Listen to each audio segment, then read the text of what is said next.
नमस्कार मित्रों, आप सभी का स्वाभिमान भोजपुरी में हार्दिक अभिनंदन करता हूं। जैसा कि आप सभी को मालूम है कि भोजपुरी के सुंदर गीतकार राकेश मिश्रा का एक से एक बोलबम का गाना आ रहा है और आप लोग पहले भी उनका गाना सुन चुके होंगे। और आज जी हाँ, मंगलवार 27 तारीख को आज सुबह ही 6 बजे टीम फिल्म भोजपुरी पर रिलीज हुआ है, जिसका नाम है सती खातिर शिव के वियोग। नाम से ही काफ़ी खूबसूरत झलक आ रही है।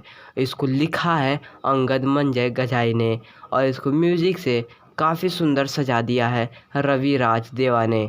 जी हाँ, बहुत ही सुंदर गीत है, अगर आप लोग भी जाकर देखें।